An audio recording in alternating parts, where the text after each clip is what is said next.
নমস্কার বন্ধুরা, ঝর্ণাঝুমা কিচেনে সবাইকে স্বাগত। আজ আমি সজনে ফুলের একটা রেসিপি আপনাদের সাথে শেয়ার করব। তো সেই জন্য দেখেন এইখানে কিছু সজনে ফুল আমি পেরে নিয়েছি। এগুলো এখন ভালো করে পরিষ্কার করে নেব। ডাটা থেকে সব সজনে ফুলগুলো আমি ছাড়িয়ে নিয়ে নেব। দেখেন, আর ফুলগুলো কত সুন্দর দেখতে। আর এই সময়টা প্রচুর পরিমাণে সজনে ফুল পাওয়া যায়। এইভাবে দেখেন ছাড়িয়ে নিয়ে নিচ্ছি। তো সবগুলো এইভাবে ছাড়িয়ে আমি পরিষ্কার করে নিয়ে নেব। পরিষ্কার করে তারপরে আমি ধুয়ে নেব। দেখেন, সজনে ফুলগুলো আমি বেছে পরিষ্কার করে নিয়ে নিয়েছি আর ধুয়ে একদম জল ঝরিয়ে শুকিয়ে নিয়েছি। একদম যাতে ডাঁটি না থাকে সেই রকম করে কিন্তু বেছে নিতে হবে। এখন আমি সজনে ফুলের মধ্যে দেখেন দিয়ে দিলাম বেসন। 2 চামচ ভরে বেসন দিয়েছি আমি। দিয়ে দিলাম চালের গুঁড়ো। আপনাদের কাছে যদি চালের গুঁড়ো না থাকে সেক্ষেত্রে কর্নফ্লাওয়ার দিলেও চলবে। টেস্ট হিসাবে নুন দিয়ে দিলাম, হলুদ গুঁড়ো, খুব সামান্য দেখেন জিরে গুঁড়ো দিয়েছি, লঙ্কা গুঁড়ো দিয়ে দিলাম, হিং। আর এখন দেখেন দিয়ে দিলাম আদা আর কাঁচা লঙ্কা একসাথে পেস্ট করে নিয়েছিলাম, সেটা দিয়ে দিলাম।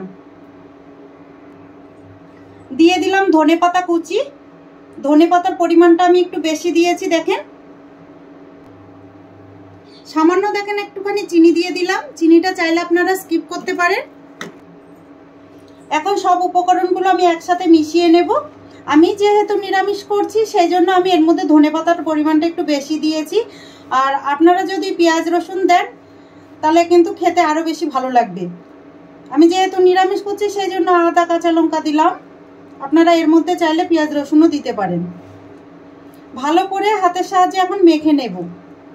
আর জল দেওয়ার কিন্তু একদম দরকার নেই। মাখতে মাখতে দেখবেন এর থেকেই জল বেরিয়ে যাবে।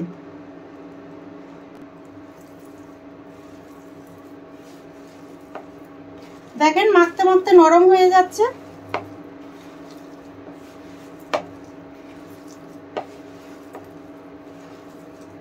কত সুন্দর নরম হয়ে গেছে দেখেন।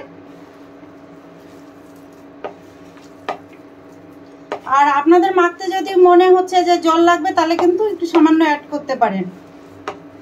আমি জল না দিয়েও দেখেন আমার কি সুন্দর নরম হয়ে গেছে।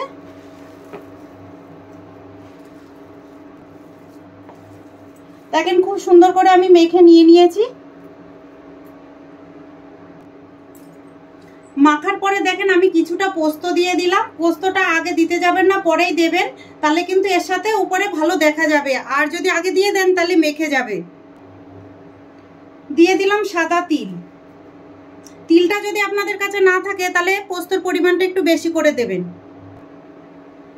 এখন আমি আরেকটু হালকা করে মেখে নেব।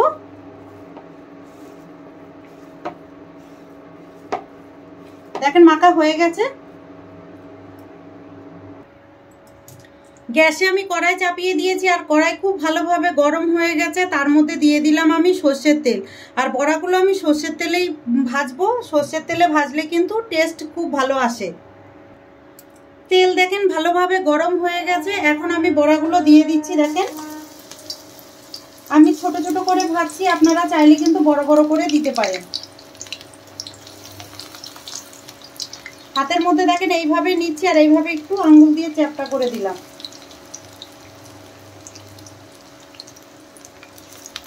আর এখন প্রচুর পরিমাণে কিন্তু সজনের ফুল পাওয়া যাচ্ছে। তো এই সময়ে কিন্তু পাওয়া যায়, মার্কেটেও প্রচুর পরিমাণে পাওয়া যাচ্ছে।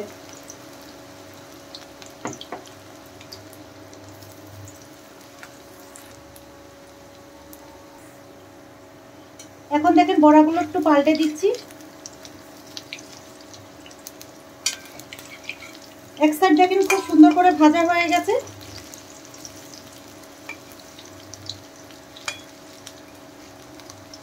দেখেন তিল আর পোস্তগুলো দেখা যাচ্ছে খুব সুন্দর।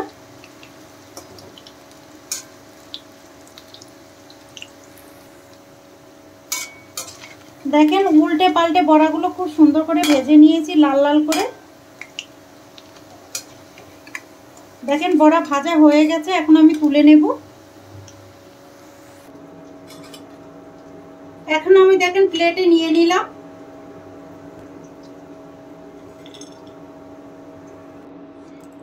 তৈরি হয়ে গেছে সজনে ফুলের বড়া। এই রেসিপিটা যদি আপনাদের ভালো লাগে তাহলে আমার চ্যানেলটাকে সাবস্ক্রাইব করবেন, লাইক করবেন, কমেন্ট করবেন আর অবশ্যই শেয়ার করবেন।